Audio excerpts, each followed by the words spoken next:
جب تک آپ کی روح کے اندر نغمگی نہیں ہے آپ اچھی نظمیں نہیں کہہ سکتے، اور اچھی نظمیں کہنے کے لیے آپ کے اندر محبت ہونی چاہیے۔ محبت کس سے ہونی چاہیے؟ خالق کائنات سب سے بڑی جو ہے محبت آپ کو اللہ تعالیٰ سے اور پھر اس کی مخلوقات سے، آپ کو چرند پرند سے بھی محبت ہونی چاہیے، آپ کو در و دیوار سے، صحرا پہاڑ سے محبت ہونی چاہیے۔ محبت کوئی چھوٹی چیز نہیں ہے، یہ آپ کے سینے میں جب محبت کا چراغ روشن ہو جاتا ہے تو آپ اس کی روشنی میں پوری کائنات کو دیکھ سکتے ہیں۔ آپ کے سامنے ایسے ایسے مناظر آشکار ہوتے ہیں کہ جن کا آپ کبھی تصور بھی نہیں کر سکتے۔ تو نظم کے لیے دو حال ہی میں میرا شعری مجموعہ جو ہے غزلیہ مجموعہ تابدان منظر عام پر آیا ہے۔ اس میں میں نے آپ کو بتایا کہ تخلیقار کی کوشش ہوتی ہے کہ اس کی چیزیں، اس کی تخلیقات بہتر انداز میں، خوبصورت انداز میں لوگوں کے سامنے آئیں۔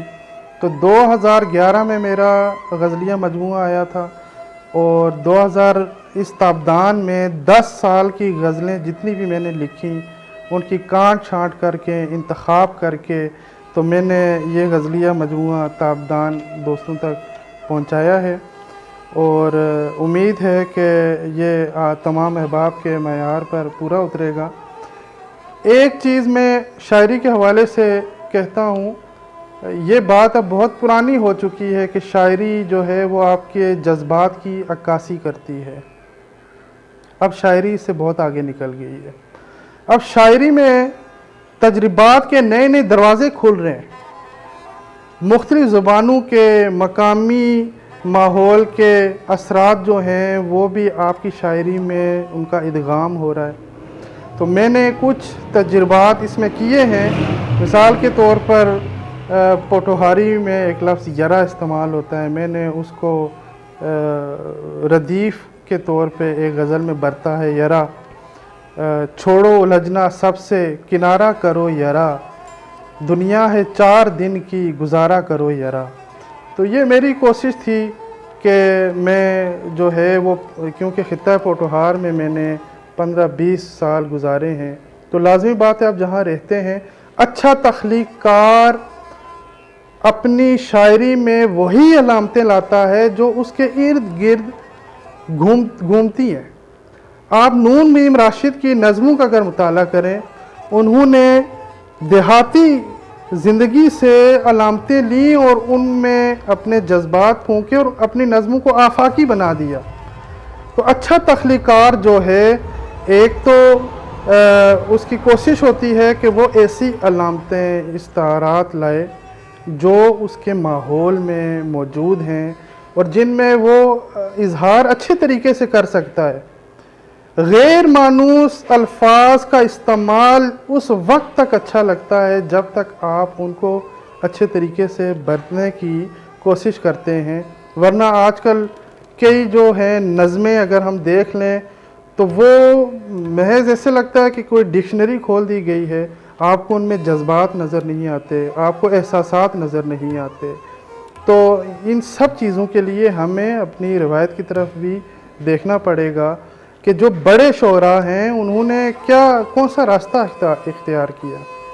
اسلوب کے حوالے سے جو ہمیں بہت ساری باتیں ایسی ہیں، آج کل ہر شاعر کے ساتھ کہہ دیا جاتا ہے جی یہ صاحب اسلوب شاعر ہیں، عہد ساز شاعر ہیں۔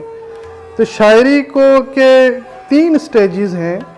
پہلا، آپ نے اظہار کرنا ہے۔ ابتدائی سٹیج پہ آپ نے اپنے خیالات دوسروں تک پہنچانے ہیں، اور اس ابتدائی سٹیج میں آپ جو ہے وہ آپ کی شاعری ہو یا افسانے ہوں یا کوئی نثر پارے ہوں، اس میں آپ کو ملے جلے تاثرات نظر آئیں گے۔ دوسری سٹیج میں آہستہ آہستہ شاعر کے اندر یہ خوبی پیدا ہوتی ہے کہ اس کے اندر کا نقاد اسے بے چین کر دیتا ہے۔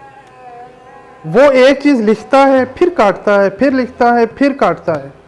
تو یہاں پر آہستہ آہستہ وہ اپنی شناخت قائم کرنے کا اور اس کے اندر کا جو شاعر ہے، تخلیق کار ہے، اس کو دریافت کرنے کا سفر اس کا شروع ہو جاتا ہے۔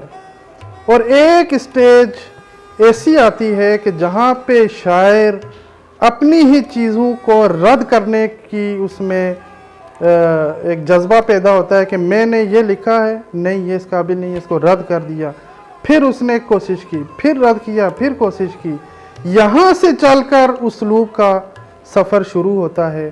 اور جتنے بھی بڑے شعراء ہیں ان کی ساری زندگیاں اس چیز میں گزری ہیں کہ ان کا اسلوب دوسروں سے منفرد ہو، اسلوب میں صرف طرز نگارش نہیں آتا یا کوئی الفاظ کا استعمال اور دوسری چیزیں۔ ادبی تنظیمیں بہت ساری ہیں، ادبی تنظیموں کا ہونا ضروری ہے، ایک مقابلے کی فضا ہونی چاہیے۔ ایک زمانہ تھا، ابھی تو ماشاءاللہ سوشل میڈیا میں اگر ہم دیکھیں، ایک زمانہ تھا کہ جب سوشل میڈیا کی ترقی نہیں ہوئی تھی، جدید سہولیات موجود نہیں تھیں، تو لوگ اپنی اپنی تخلیقات کسی میگزین میں بھیج دیتے، آگے ایڈیٹر کی مرضی وہ اس کو شامل کرے یا نہ کرے، اخبار میں بھیج دیتے۔ میں گریڈ 4 کا طالب علم تھا، چہارم کلاس جماعت میں پڑھتا تھا، تو میں اس وقت بھی کہانیاں لکھ کر، میں گلگت میں رہتا تھا، کہانیاں لکھ کے جنگ اخبار کے لیے میں بیچتا تھا، بچوں کے صفحے کے لیے راولپنڈی میں، لیکن کبھی شائع نہیں ہوئی۔ لیکن ایک اندر ایک بے چینی ہوتی تھی کہ میرا نام شاید اخبار میں آئے، میری تخلیق آئے۔ تو وہ زمانہ گزر چکا ہے، اب جدید سہولیات اور جدید رجحانات پیدا ہوئے ہیں ہر میدان کے اندر، ہر میدان کے اندر۔ تو جہاں پہ دوسری شعبوں میں ترقی ہوئی ہے وہاں ادب میں بھی ترقی ہوئی ہے۔ تو اس وقت گلوبل ویلیج ہے، ایک شاعر جو راولپنڈی میں ہے اسے معلوم ہے کہ امریکہ کے اندر کون اردو غزل کہہ رہا ہے، بھارت کے اندر کون کر رہا ہے، کراچی کے اندر کون کر رہا ہے، فیصل آباد کے اندر کون شاعری کر رہا ہے۔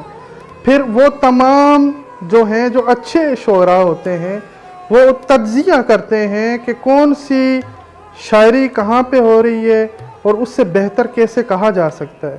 تو یہ ایک مقابلے کی فضا پیدا ہوئی ہے جس کی وجہ سے میں خاص طور پہ نسل نو کے جو شعراء ہیں، میں ان سے مطمئن ہوں کہ اچھا شعر کہنے کی کوشش کر رہے ہیں، نئے نئی تراکیب لا رہے ہیں، نئے نئے قافیے لا رہے ہیں، لسانی تجربات سے گزر رہے ہیں، اور اپنا جو اظہاریے ہیں وہ اچھے انداز میں دوسروں تک پہنچانے کی کوشش کرتے ہیں۔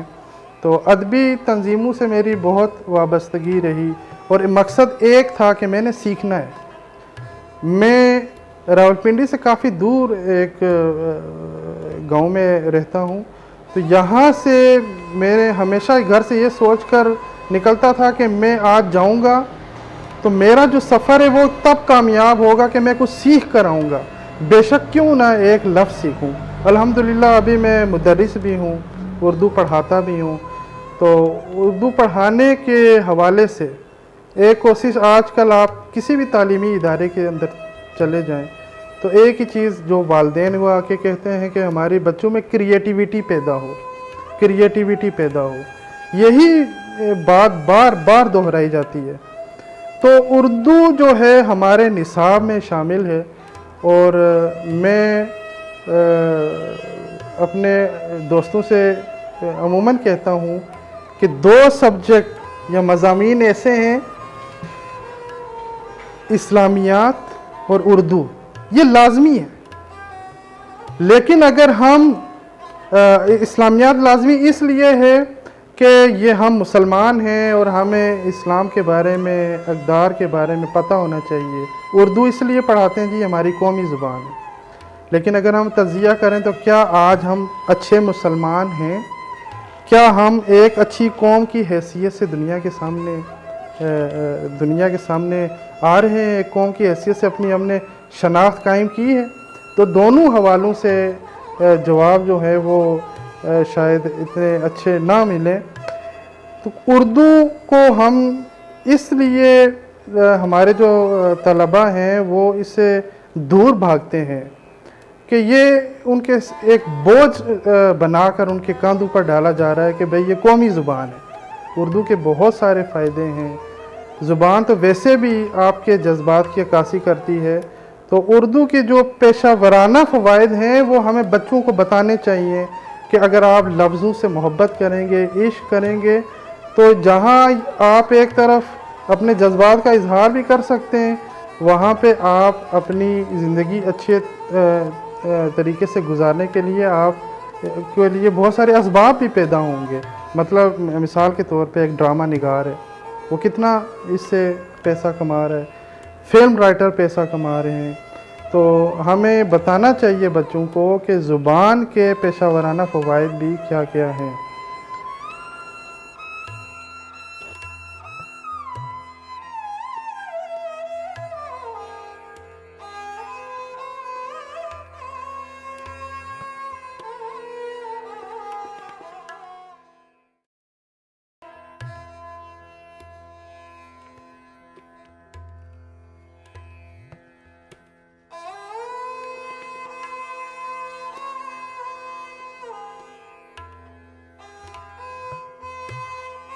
کاش بچپن میں ہی یہ راز عیاں ہو جاتا، کاش بچپن میں ہی یہ راز عیاں ہو جاتا، میں بدن میں بھی رہوں گا تو کرایہ دوں گا۔